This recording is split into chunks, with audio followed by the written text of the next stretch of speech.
What's up guys, Joey here with Yugatech, and for the past couple of years, the Realme C series has been one of the most bang for your buck devices out there for budget-centric consumers. We've seen the Realme C1, C2, C3, and now we're kicking off the second half of 2020 with the new Realme C11, which is actually positioned lower than the Realme C3, further adding another layer to the hierarchy of Realme. Well, how does it stack up? Let's find out.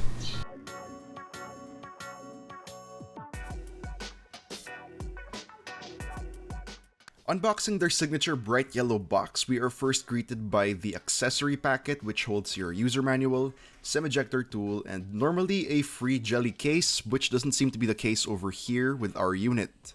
Next we have the unit itself, the 10-watt charging brick with Realme signature accents, and a matching micro USB cable for charging.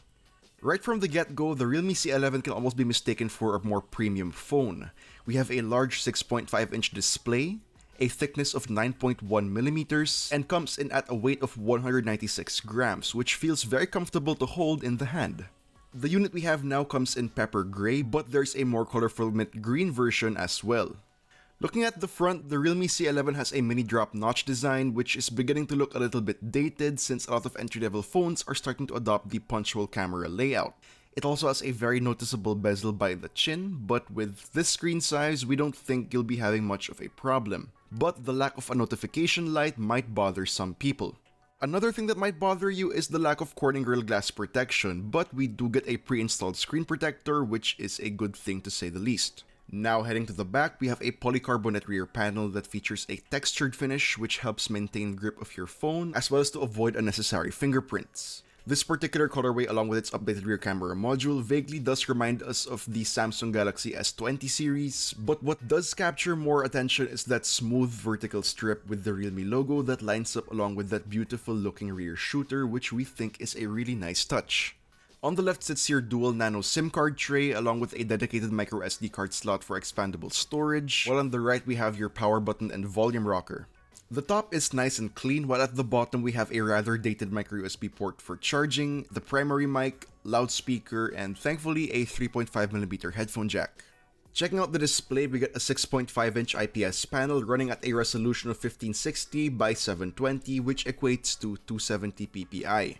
Colors are nice and vibrant even without OSIE vision effect found in the more expensive Realme and Oppo phones. Viewing angles are decent and show good contrast, especially when watching multimedia content. At maximum brightness, the Realme C11 is very usable in harsh lighting situations like when you're outdoors, and for a phone with a 720p display, output is still quite sharp from a normal standpoint, but you will start to see some pixelation when you get really close to the screen. Frankly, it's still quite a reasonable looking display, especially if screen resolution is not so important to you. Audio-wise, the C11 utilizes a single downward firing speaker, which performed alright as expected. There isn't much bass, which is okay since, again, this is an entry-level phone. But if we're talking about loudness and clarity, the C11 definitely passes with flying colors for entry-level smartphone standards. For cameras, the C11 has a total of 3. We get a dual rear setup consisting of a 13-megapixel primary sensor and a 2-megapixel depth sensor. In front, we get a 5-megapixel sensor for selfies. Unfortunately, there is no option to change the quality of photos in the settings, but video recording does let you change the resolution from either 720p to 1080p. Shots taken with the rear camera aren't bad, especially with HDR turned on. We get decent looking images with a nice pop of color. Portrait mode using the main shooter also works well, but could use a little bit more work when it comes to subject-background separation. With all beauty enhancements turned off, selfies were average and would sometimes come out blurred when you take your shots too quickly. Switching to the front camera's portrait mode works much better though, with more sharpness, better contrast, and of course that nice bokeh effect that everybody loves. After taking a few shots, it looks like the Realme C11 performs best from the close to mid-range distances with ample amount of lighting, as noise becomes quite apparent when you're either trying to shoot something from afar or when in dark environments. We do have Nightscape and Pro mode as well, so night shots are still achievable to some extent. The C11 has a native image output of 4160 by 3120 pixels with no setting to change this in the default camera app. We have a choice of shooting at either 720 or 1080p at 30 FPS when it comes to video recording, quality of which is enough for casual use since this doesn't have any form of stabilization. You're gonna have to keep your hands steady if you want those smooth shots. Running the software department is Realme UI based on Android 10. Realme has really come into their own with their own spin on Color OS. While it still generally feels like the skin is based on its previous OS, Realme UI is a delight to use thanks to its fluidity, security, and useful features like Realme Share. Pre-installed applications include the standard Google Suite as well as Realme's native applications including Realme Link and GameSpace. It's nice to see a clean homepage from factory default with not a lot of bloatware upon initial startup. When it comes to storage, out of 32GB total, 12.8GB is taken up by system files, leaving you with only 19.2GB of usable space. But then again, you can always insert a microSD card up to 256GB of expandable storage. Since the C11 doesn't have a fingerprint scanner, the only layer of security we have is Face Unlock, which surprisingly works well even in dark environments. At the core of the C11 is a MediaTek Helio G35 chipset with the PowerVR GE8320 GPU along with 2GB of RAM and 32GB of eMMC 5.1 storage. However, the unit we have here for review is a special edition of the C11 that comes with 3GB of RAM. Therefore, our benchmark results might be higher than the ones you'd get on the standard retail version. Anyway, performance is sufficient for most basic tasks like social media and other light apps. When it comes to multitasking, the low amount of RAM takes its toll when several things are happening in the background at once, but if you're not the type to juggle through different apps, it should work just fine.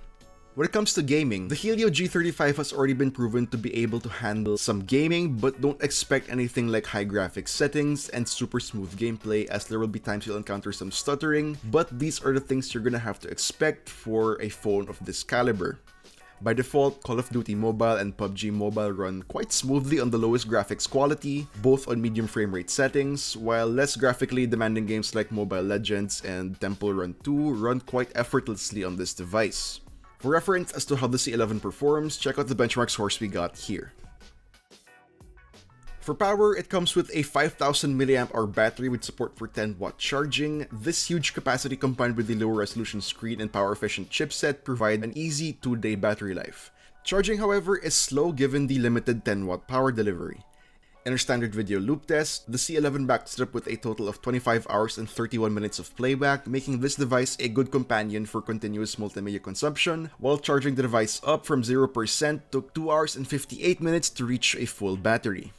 Now, for a phone that's well designed, has great battery life, and boasts a very capable entry-level processor, the Realme C11 is a good choice for those who want a well-balanced device that has decent gaming performance for a bargain price. On a separate note, it's already great as it is, but what would have made the C11 all that much more better is of course a USB Type-C port. But then again, I guess that's something to look forward to for the next generation. The Realme C11 is priced at 4,990 pesos and is available in all online stores like Lazada and Shopee. So this has been our full review of the Realme C11. What do you guys think about this device? Let us know in the comments down below. And if you enjoyed this video, please do drop a like, subscribe to our channel for more content, hit the bell icon so you don't miss any future uploads, and be sure to visit Yugatech.com for the latest tech news and reviews. This has been Joey, and guys, always be sure to stay hydrated.